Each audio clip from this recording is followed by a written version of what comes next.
On the buzz meter this Sunday, a war of words between Donald Trump and Michael Cohen as the one-time fixer gets a 3-year prison term, and many pundits accuse the president of masterminding a hush money scheme. Let me tell you, I never directed him to do anything wrong. Whatever he did on his own. He's a lawyer. He was trying to hide what you were doing, correct? Correct. And he knew it was wrong? Of course. Today, implicated by a federal judge who has a finding of fact agreed that Donald Trump directed Michael Cohen to commit federal crimes and that Michael Cohen committed those crimes in coordination with Donald Trump. There's no question that if Michael Cohen weren't connected to the President of the United States, he would not be in this situation today. For the sake of debate, let's say that it did happen. Why would sending money to women be considered a crime? Trump bears responsibility for employing Cohen. That's not against the law to employ a bad lawyer who then might have done something wrong. Cohen pleading guilty is not the same as Trump pleading guilty. But with all this tabloid tawdriness, whatever happened to the media's focus on supposed Russian collusion? And what about the National Enquirer getting immunity after its executives admitted helping the Trump campaign buy the silence of a former Playboy playmate? The president threatens a government shutdown in an extraordinary televised confrontation with Nancy Pelosi and Chuck Schumer, and the pundits say he got trumped.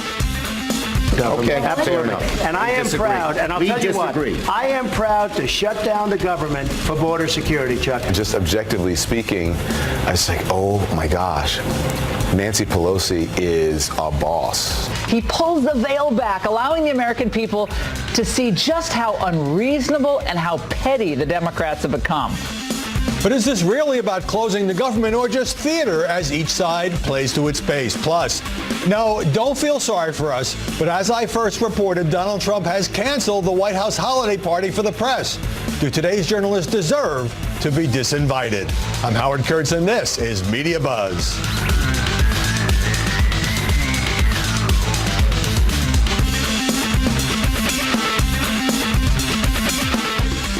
Michael Cohen has been dominating the headlines, not just because he got a 36-month prison sentence, but because he says he was doing Donald Trump's bidding in arranging 6-figure payments to 2 women who say they once had affairs with the president.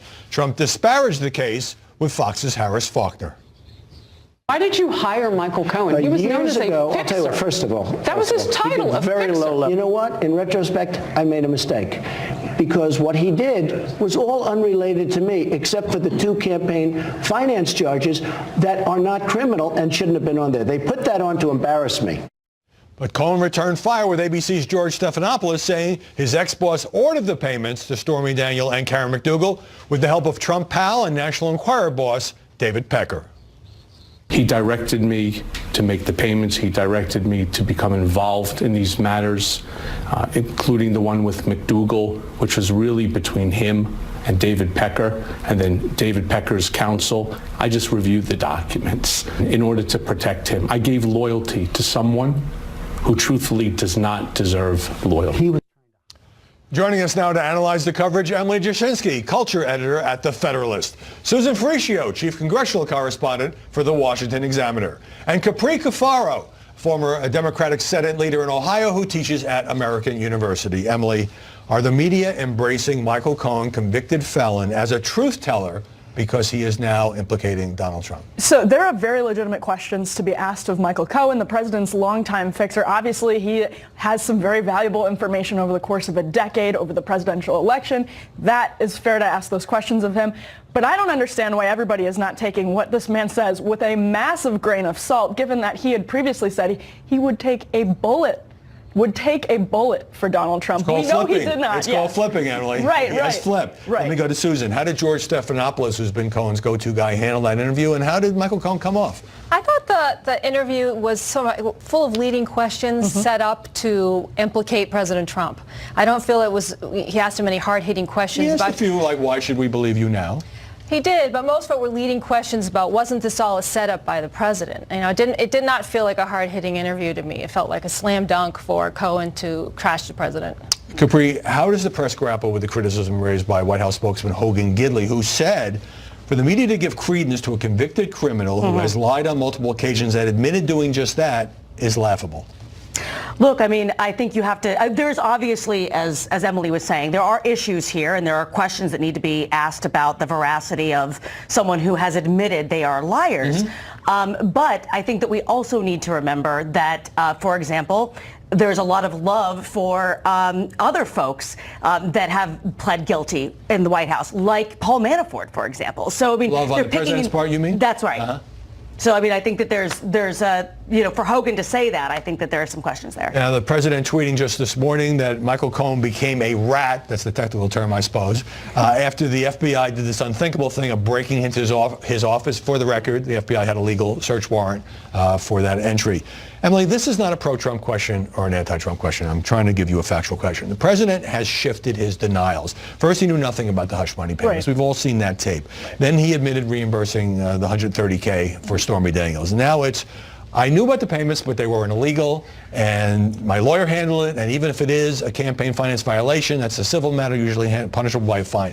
Have those shifting stories eroded the president's credibility with the mainstream media? Well, I think that's been sloppy. That's just been a messy defense. There's no way around that. So I think for some legitimate reasons, the credibility has been eroded on this particular question. I will say there is a serious conversation about whether this is a legitimate campaign finance violation that I only saw in conservative news outlets this week.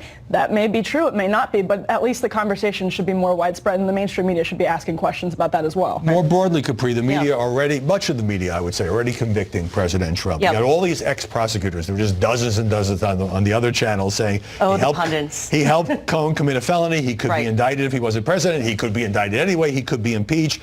Is this an overreaction given where we are in the investigation? I think what frustrates me the most about this issue and the coverage of this issue is that there's really no investigative journalism that is engaging this. You have two camps going on. You have a group of people that are basically saying they're convicting Trump by association, with Michael Cohen, who has pled guilty, or you have the other camp essentially saying that, Cohen's a liar and Trump's being railroaded. We're not having legitimate, substantive conversations about this because the media has decided to just, decide on their own, have camps, and I disagree partially. I think some of the facts that have come out later confirmed in the investigation, and it depends on whether you believe Cohen or not, have been brought out by aggressive reporting. The Wall Street Journal broke the story about Stormy Daniels days before the 2016 election. But what you're saying is that the coverage, particularly the coloration is the coverage is so partisan that it colors it. Do you agree with that?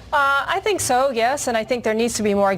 Part of the problem is campaign finance law is murky, hard to write about. People's eyes glaze over. Reporters don't want to get into the weeds. But that's a legal argument. Let me ask you this broader question, Susan. I'm not minimizing the importance of this case brought by the U.S. Attorney's Office in Manhattan, not Mueller's office, by the way.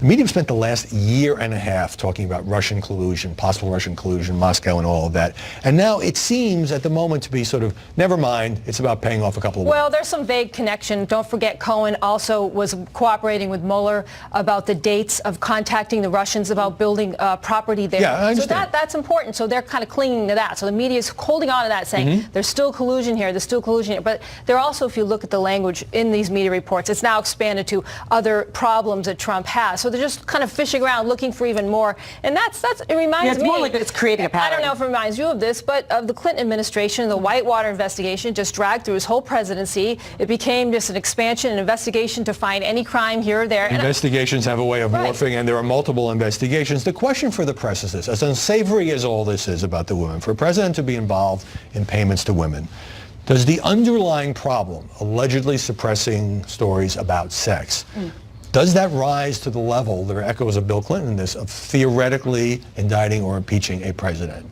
I would say it is greatly disappointing to me, and the more we learn about it, the more disappointing it is. I think it's not appropriate behavior, it's not acceptable behavior. But no, I don't think it hits that standard, and I don't think the American people will buy that it hits that standard. And so you can make the argument in Congress all you want, and I expect the House Democrats, I expect Senate Democrats to do it, and I think it will be a mistake if they push it too far. But many in the press are doing that as well. And the same question to you, Capri. And by the way, Rudy Giuliani told the Daily Beast about these payments.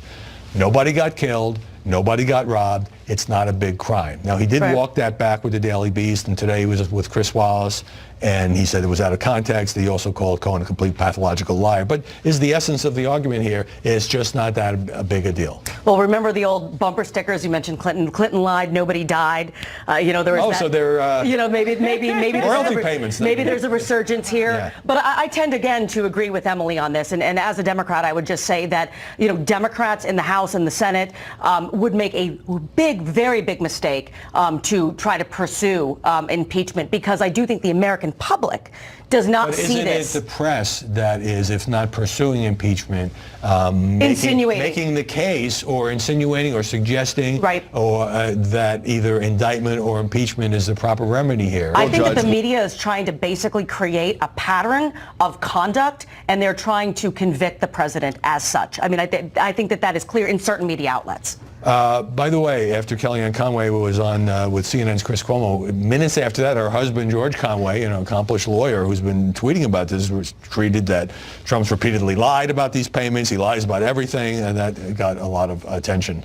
You know what was really interesting this week, too, that a lot of people did not pay any attention to, was an exchange between the incoming House Speaker, Nancy Pelosi, and the press at her weekly press conference, where they started asking her, again, the litany of questions about impeachment. And she immediately said, you know what, maybe you would have more readers, maybe your ratings would improve if you asked about something other than Donald Trump's legal problems. Every single week, this is all we talk about. Let's talk about other issues that Americans care about. It was an astonishing moment, really. Right. So in a way, she agrees with the White House critique that did not enough focus on substance. It's all about investigations, allegations, and that may block the Democrats from getting their message out. And so finally, I mentioned the president's been tweeting this morning. We go through this every Sunday. Let's put it up on the screen. A real scandal, he says, is the one-sided coverage hour by hour of networks like NBC and Democrat spin machines like Saturday Night Live. He goes on to say, should be tested in courts. Can't be legal. Only defame and belittle. Collusion.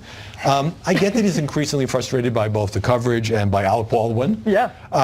But suggesting it's not legal and maybe should be reviewed by the courts, troubling? I never like it when he gets into this, and he's only asked questions, to be fair. He's never really seriously pursued anything. He mostly just asked the questions. That's like saying, about whether should they be hung? Question mark. Right, yeah. Well, he asked these questions about whether government should regulate the press or whether government should regulate corporations, Silicon Valley, whatever it is. I never like it. I always think it's going against conservatism. It's going against my instincts as a conservative, and I don't think it's appropriate behavior from the president. But I mean, some of these tweets. Well, there's also an entertainment value. Just briefly, Yes. I mean, you have a remedy under our system. You can file a libel suit. Not practical for a president.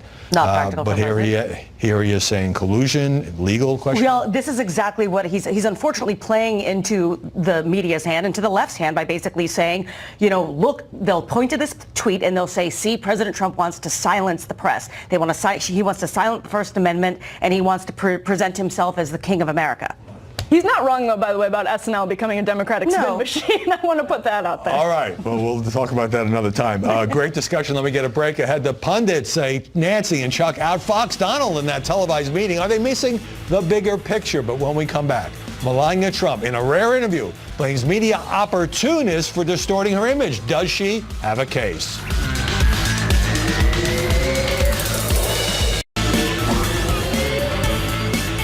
Melania Trump only rarely does interviews, but she made some news with Sean Hannity by taking on her critics. What's been the hardest thing that you have to deal with?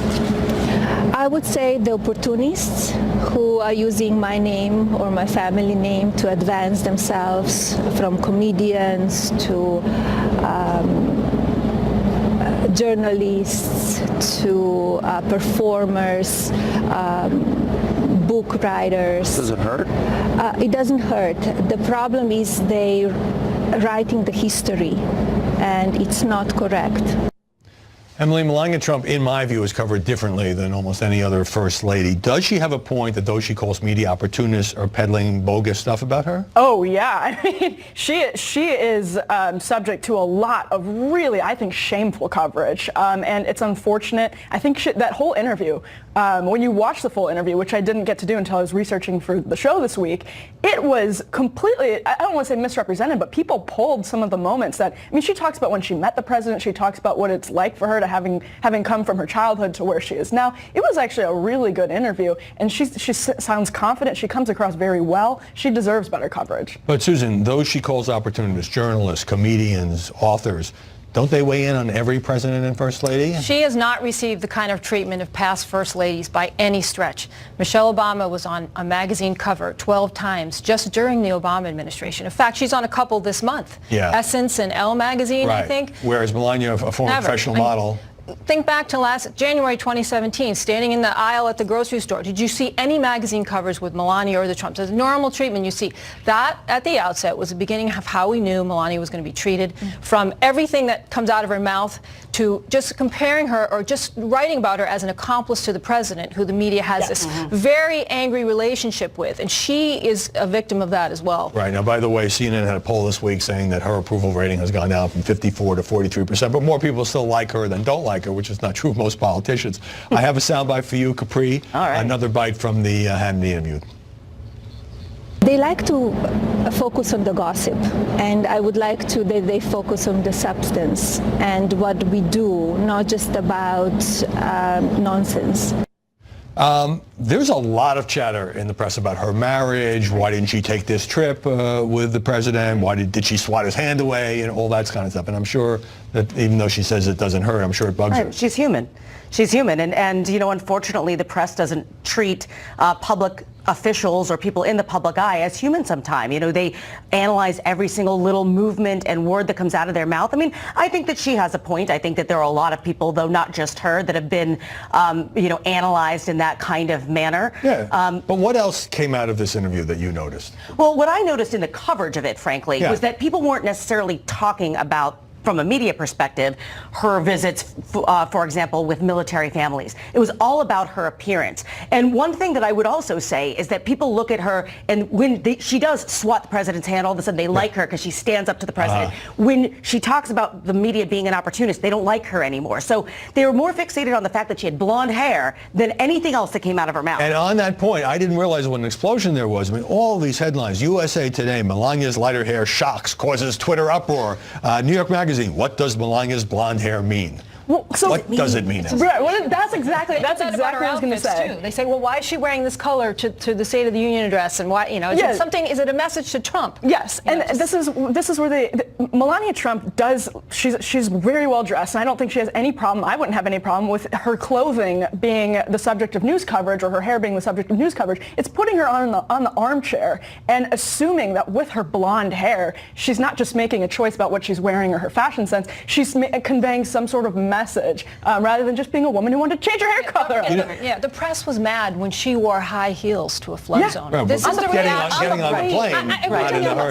That's the atmosphere. But I think she should do more interviews. She is good at it, and because she is a private person and spends a lot of time being a mom and is not out there, and I think journalists resent that. They want fodder from the First Lady.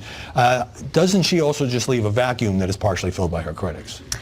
Well, I think she's done a whole bunch of interviews, and long interviews too. And you know what? Why should she do more interviews when the coverage is always going to be, I think, inherently unfair unless she criticizes her husband? She is actually in a no-win situation. She gives a lot of interviews. They talk about her hair, her coat, her shoes.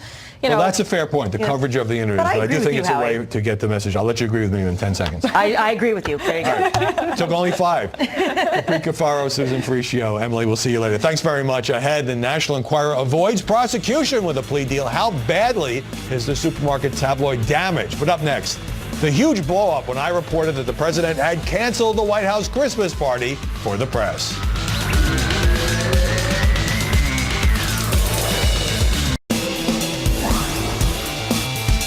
There was a media eruption after I broke the story that President Trump had canceled the White House holiday party for the press. And everyone was choosing sides. On the left, Salon read a headline likening Trump to the Grinch. On the right, Breitbart said the president had dropped the soiree for the fake news media.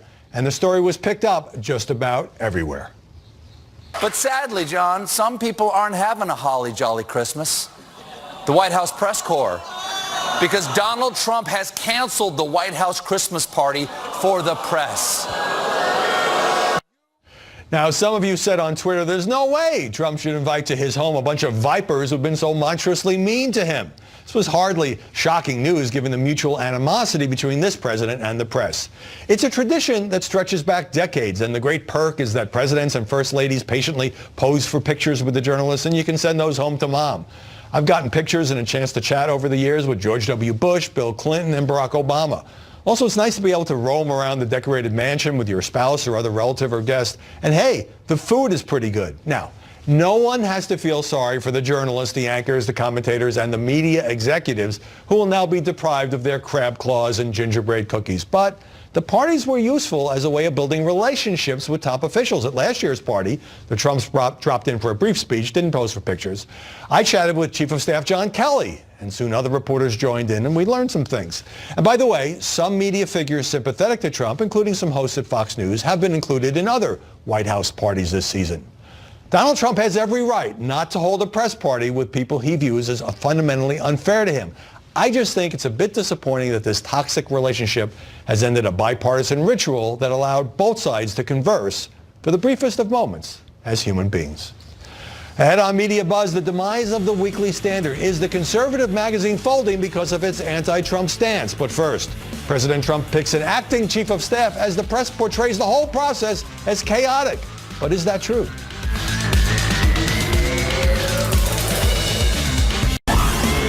Xin chào các bạn, hôm nay Just as the media were declaring that nobody wanted the job of White House Chief of Staff, President Trump yesterday gave the job on an acting basis to his budget director, Mick Mulvaney, this after plenty of press speculation and mistakes. Joining us now to analyze the coverage, Jim Garrity, senior political correspondent for National Review, and Adrian Elrod, a Democratic strategist and former Hillary Clinton campaign aide. Jim, last Sunday morning as we sat here, the press said Nick Ayers was a done deal for Chief of Staff. He didn't take it. And reporters said Chris Christie was the leading candidate. An hour later, he dropped out. Now it's Mulvaney. Here's what the Washington Post said.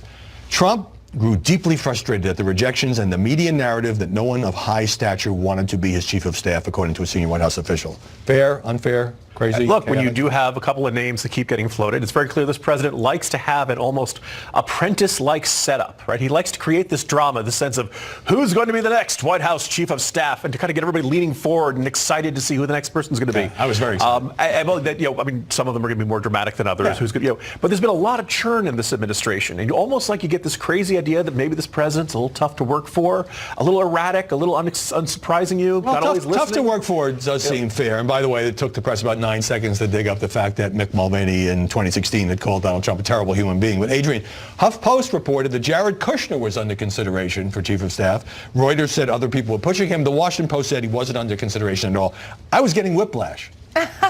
Look, I think in this case the coverage is fair because there's no question that President Trump was having a difficult time trying to find a chief of staff.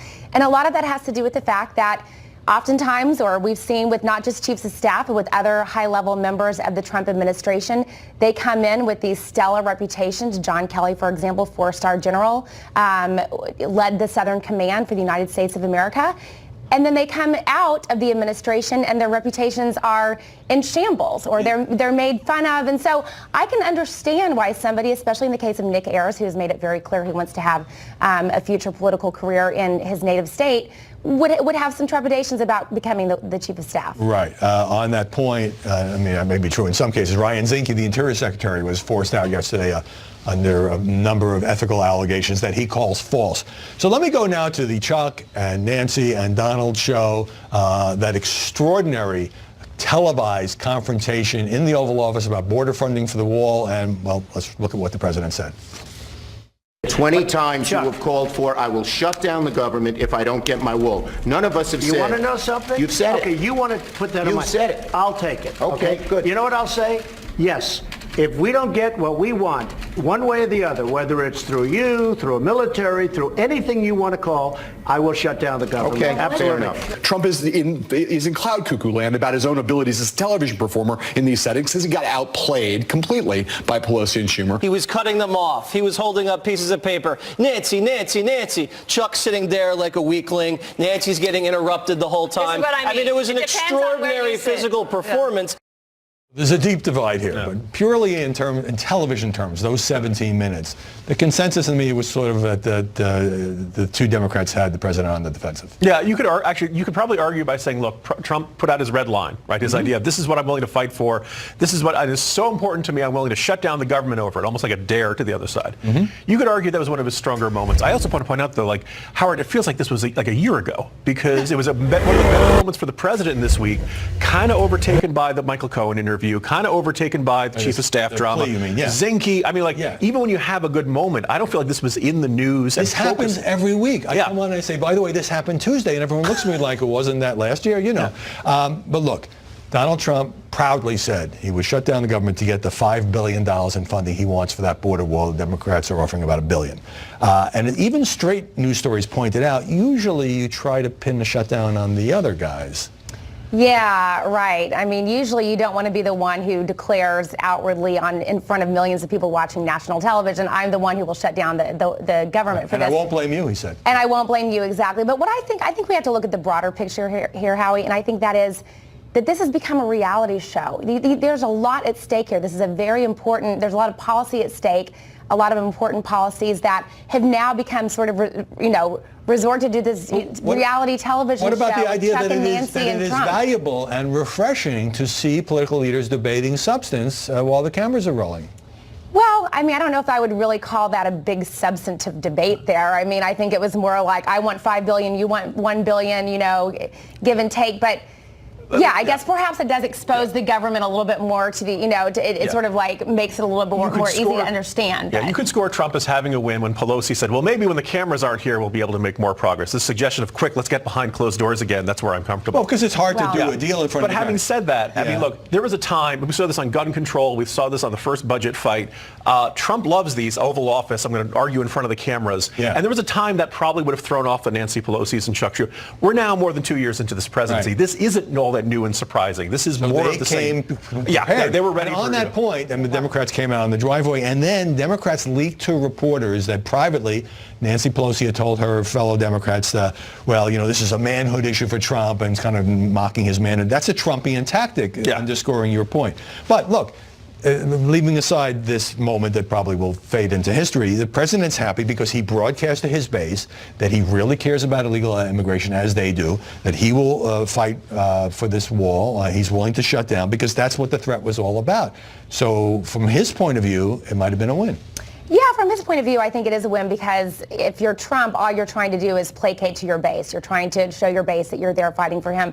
The problem here is that this is not expanding his base. It is literally just generating more excitement among his base, but he's not actually expanding it, which is what hurt him in the midterms and which is going to hurt him in 2020 unless he finds a way to actually bring in independents and swing voters. Right. And by the way, this was all about the television moment because, and we've got this on videotape, there's not going to be a shutdown. Nobody wants a shutdown. Both parties, they all want to leave this town and go home for Christmas. I could be wrong, but I think in the end, they always sort of find some kind of compromise. And so that a lot of this can be kind of playing to the respective bases. Stick around, guys. We're going to come back after this break. Coming up, the National Enquirer avoids prosecution, but admits it tried to help Donald Trump cover up allegations by two women. How bad is the damage? And later, we'll look at Mika Brzezinski's unfortunate slur.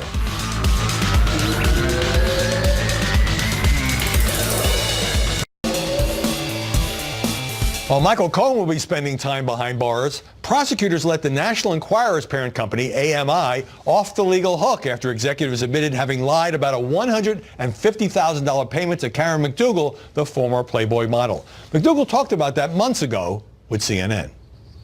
You're saying AMI suddenly came back to you with interest in the story? Well, to Keith, yes, to us for the story, yeah. Why do you think it was that it was after Donald Trump was the Republican nominee that they came back? They wanted to squash the story. American Media Inc., headed by Trump's close pal David Pecker, had been telling reporters, including me, that it couldn't corroborate McDougal's account of a decade-old affair with Donald Trump and paid her for cover shots and fitness columns.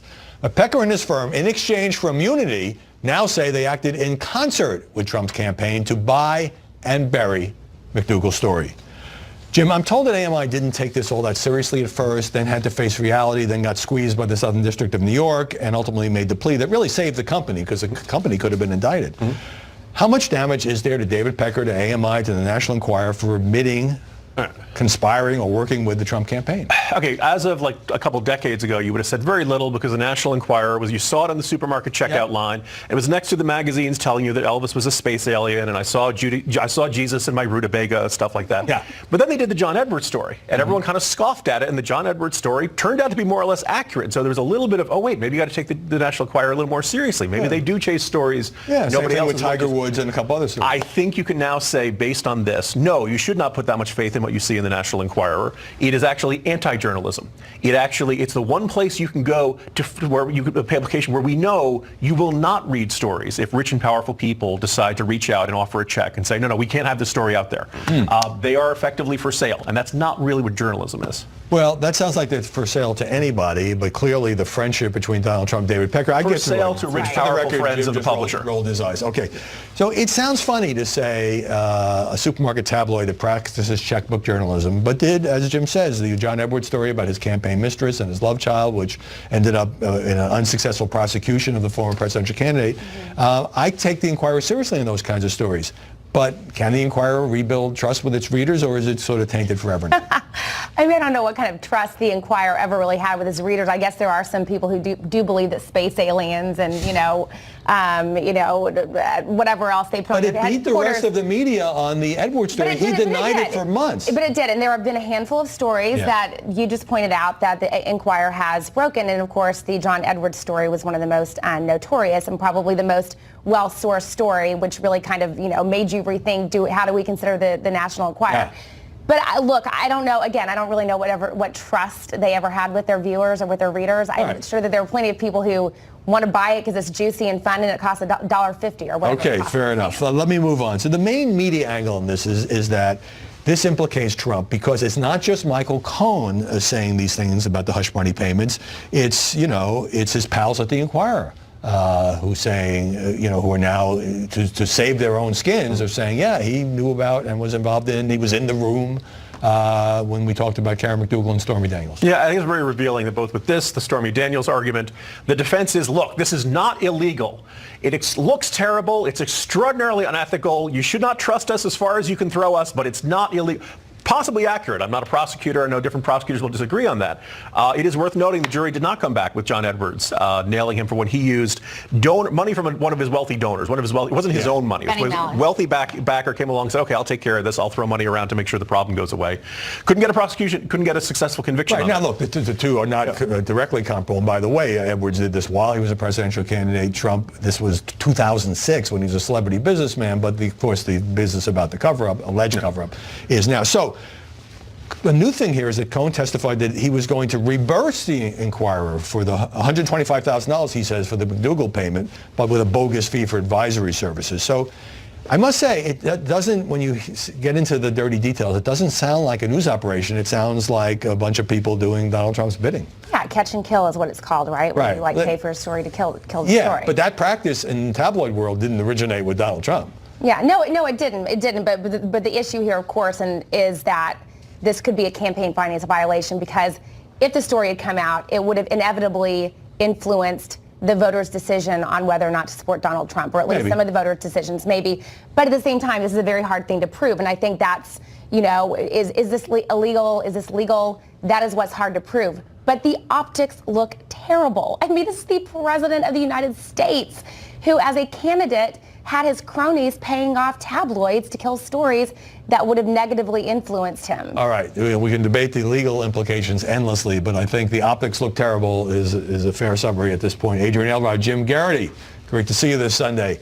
After the break, one of America's most influential conservative publications, The Weekly Standard, is shutting down, and one of its founders calls it an act of politico-cultural murder. That's next.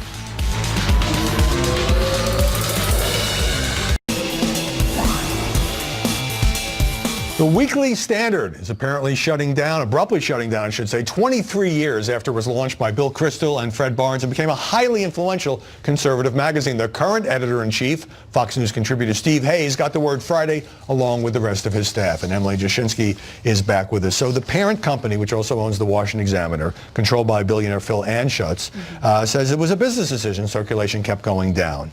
But let's put some of the Standard covers up on the screen. Bill Kristol is a very well-known never-Trumper. Steve Hayes, a frequent critic of President Trump, and it was perceived as an anti-Trump magazine. How much did that hurt among its conservative readership?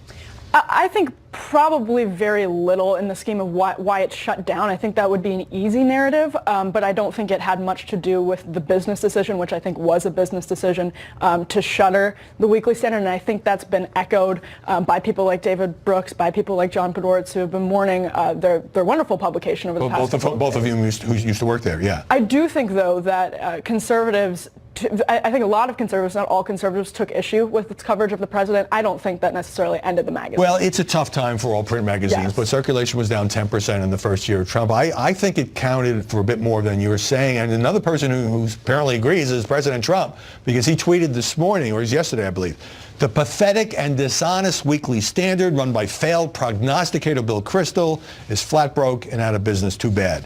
Some conservatives didn't like that he was sort of dancing on the grave of this publication.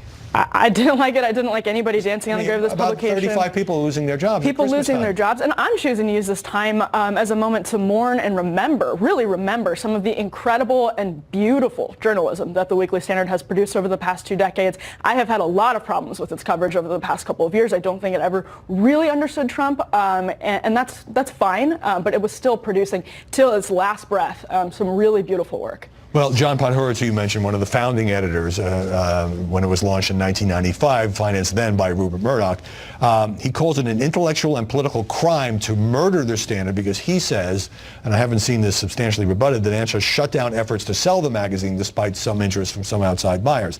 It was done pretty coldly. Staffers given until 5 o'clock Friday to clean out their desks. And quickly, and after allegedly there were buyers who wanted the Standard, and I don't know anything behind the scenes there. Sure. I do know that they're revamping the Washington Examiner, where I used to work, a lot of wonderful people there. They're revamping that magazine, and so you can see as a business decision, they own the Weekly Standard. It's tough, it's sad, but you can see where they would be able to justify that to grow their list for the new magazine they're launching. It's sad to see the Weekly Standard go no matter what. I agree with that, and when it launched in the 90s, I mean, occasionally took on Newt Gingrich when he was the powerful House Speaker. It was, under Kristol, a big booster of the Iraq War. That, of course, was controversial. Published some big conservative intellectual names over the years.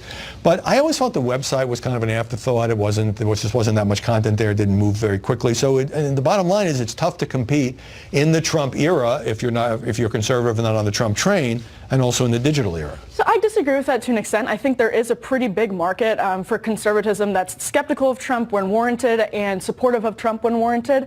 I don't know that the Standard always nailed that. Yeah. National Review criticizes the president. And the Washington Examiner's editorial side does a great job of it. Of course, I think at the Federalist we do an excellent job of it, and I encourage people who are looking for fair criticism or support of the president whenever it's warranted to check out those outlets. So I do think there's a market for it. I think the Standard may have struggled to move into this era, but at the same time, it's sad to see it go, no matter what. I hate to see any publication go under, and there's been some praise from the left. People didn't agree with this, but thought it was a good magazine. Emily Jashinsky, great to see you. Sorry. So to come, Mika Brzezinski's apology for a slur against Mike Pompeo and the slamming of a college football star. I'm calling foul on this one. Go to foxnation.com and join now. Mika Brzezinski really stepped in it on MSNBC's Morning Joe. She was talking about a Fox and Friends interview with Mike Pompeo, which she and her husband Joe praised, by the way, when she went off on the Secretary of State for his answers about the Jamal Khashoggi killing. A warning, there's some rough language here. But why doesn't Mike Pompeo care right now? Are the pathetic deflections that we just heard when he appeared on Fox and Friends, is that a patriot speaking or a wannabe dictator's butt boy? Well, that was pretty awful. It's an anti-gay slur. Mika quickly apologized on Twitter for her super bad choice of words, but the president, a one-time friend of theirs, who's hammered on that show every day, didn't let it pass. If it was a conservative that said what crazed Mika Brzezinski stated on her show yesterday using a certain horrible term, that person would be banned permanently from television. Then came these on-air comments from the daughter of President Carter's late national security advisor. The term is crass and offensive, and I apologize to everyone, especially the LGBTQ community, and to my colleagues for using it. It was a mistake. My father would have found it so unbecoming and disrespectful, and he would have told me. I will work hard to be better, but I just wanted to say on camera, looking the viewers straight in the eye, I am really, really sorry. It was a big mistake, and yes, it would have been better if she'd included Pompeo in her remarks, but that full-throated apology by Mika Brzezinski was the right thing to do, and I believe she didn't really consider the implications of that rather gross phrase. All right, I'm throwing the penalty flag on this one. Just hours after Oklahoma quarterback Kyler Murray won college football's Heisman Trophy, the highest honor in the sport, USA Today decided to ruin his celebration. The paper dug up some homophobic tweets used to insult his friends when he was 14 and 15 years old. Now, no one's defending the anti-gay slurs, and Murray apologized for his poor choice of words. But he was a teenager. This was way out of bounds. A mean-spirited case of gotcha journalism. This is exactly why people hate the media. It's a big celebration, the biggest day of his life, and that becomes a story. It gets picked up everywhere, and it really made me ill. Well, that's it for this edition of Media Buzz. I'm Howard Kurtz. Thanks for watching. Hey, hopefully you'll check out my new podcast. It's called Media Buzz Meter. There we see it. We kick around the day's 5 most interesting or important or buzzy stories. And you can subscribe at Apple iTunes or Google Play or TuneIn or FoxNewsPodcast.com. And with my daily columns there and original videos, original content, everything's moving to the net, right? Continue our conversation on Twitter at Howard Kurtz. We had a lot of interesting discussion today about the coverage of these investigations and the women, the way President Michael Cohen portrayed in the media choosing up sides. And I'd love to hear from you. We will be back here next Sunday morning. We'll see you then, 11 Eastern, with the latest buzz.